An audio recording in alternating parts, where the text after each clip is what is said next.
Good evening, everyone, and welcome to ATV's special broadcast. I'm Emily Jeffers, and tonight we have the honor of sitting down with multi-award-winning actress, the founder of the Geena Davis Institute on Gender and Media, and also the guest speaker here tonight at AU for All-American Weekend. Thank you so much for joining us today at AU. We really appreciate you coming here. My pleasure. Thank you. It's a lot of fun for me. And you've been in many movies, from Thelma and Louise to Tootsie, and what many people at AU recognize you from as Stuart Little's mom. Oh, God, right. Yes. Because you were kids. Oh, yeah. Most recently, you starred in Grey's Anatomy. Right. You have a reoccurring role in Grey's Anatomy. Can you tell us what it's been like working on the show? How's the cast? How's everything been going there? It's great. It's actually their 11th season, if you can believe it. And, you know, I thought, are they going to be like really jaded now or something? It's so far from the truth. They're so inspired and excited and writing incredible scripts every week. You know, really, I mean, I suppose people are getting more extremely rare diseases than they would in real life. But it's really fun, and I'm an expert surgeon, so it's been fun. Yes, and speaking of that lineup, Shonda Rhimes has created this huge success, Grey's Anatomy, but also after that is Scandal and How to Get Away with Murder. And in this, we see that the leading characters have shattered the stereotypes that have been in place for women.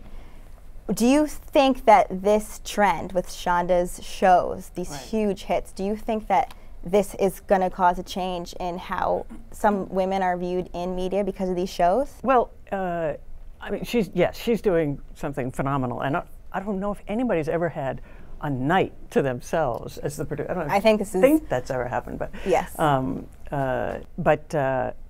Television is already doing a much better job than movies as far as the numbers of female characters and particularly the jobs and the occupations and careers of female characters. I mean, we can all think of shows that are actually gender balanced, you know, certainly Grey's is, if not weighted toward female characters.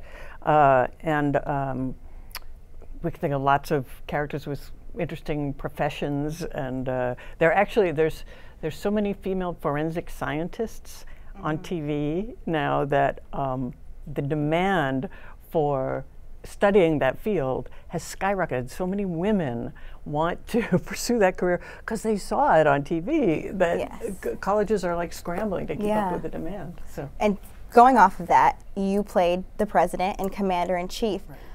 What was the reaction from women all over the country? I'm sure it was very positive. Yeah, it was, and before it even came on the air, I heard from a lot of women's groups, you know, a lot of organizations that are trying to encourage more women to run for office and things like that, and they were like, "You're with us now." I mean, because what's more iconic than the president? But it's interesting. You know, I had a very short administration, unfortunately. But there was a study after it went off the air that showed people who were familiar with the show were 68% more likely to vote for a female candidate for president. So it really does have a huge impact on people to see something.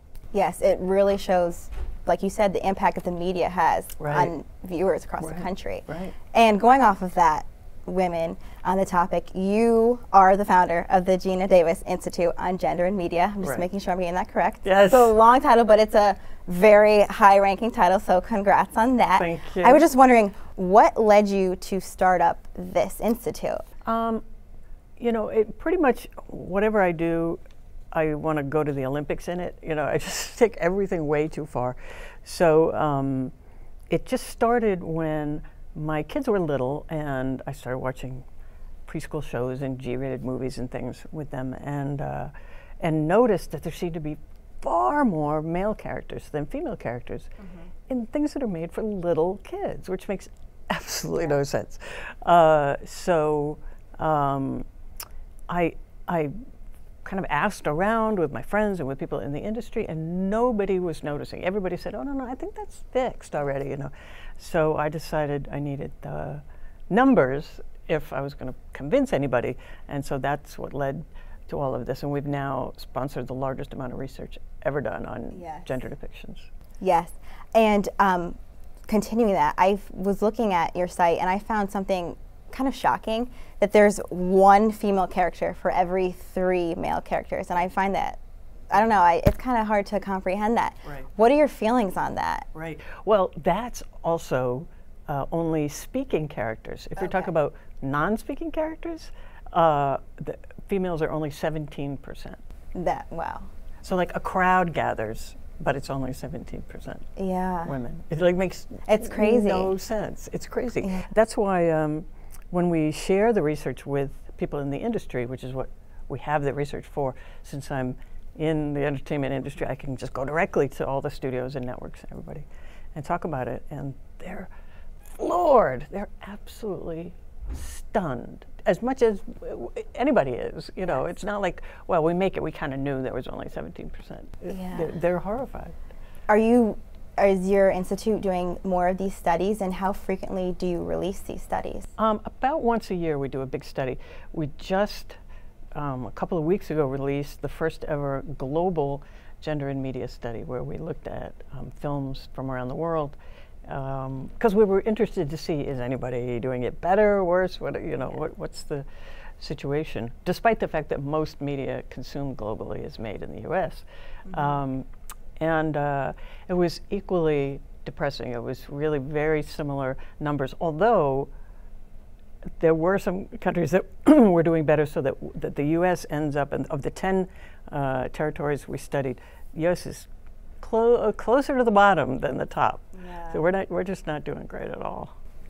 That's true. But with your research, I've noticed that, and comes across to like the globe, you guys have a lot of social media presence, which I think is awesome. Right. You guys have a Twitter page, a Facebook page, Gmail, and YouTube. Right. Do you find that when you were conveying this message, were you aiming to target a younger audience, because younger people are typically online? Right. Well, we certainly hope so, and obviously particularly want to target young aspiring filmmakers, because the next writers or the next directors and everybody are the ones who can be aware of this and just add more female characters. You know, just think of it from the beginning.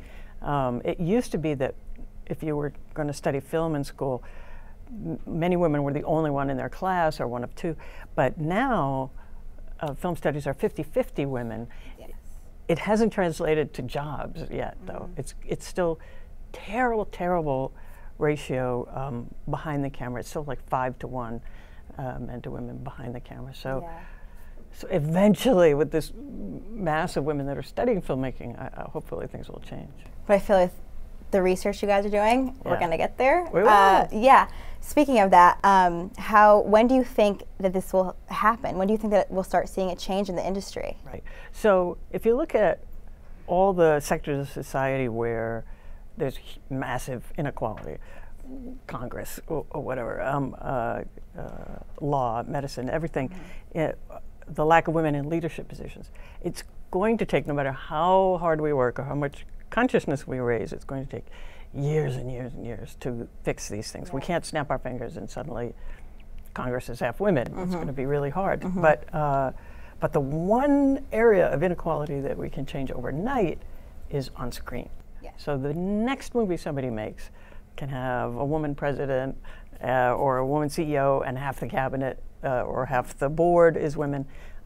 So I'm really hopeful. I really think it's the one freaky little area where within 5 or 10 years we can see really distinct change happen. You're in DC. You're going to go here in a few minutes and you're going to speak to the college students. What message do you hope to get out to them tonight? And in general. Right. And, I mean, partly what we talked about, the main message is to realize how far from done we are and how profound an impact on our unconscious bias that all this media we consume has. The hours and hours that we consume, and we don't even realize that embedded in all of it is this message that women and girls are just not quite as important as men and boys. There's less of them and they do less interesting things. It's a good message to bring across to everyone. And we thank you so much for sitting down with us tonight. My pleasure. Thank Thank you. all. And this has been ATV Special Broadcast.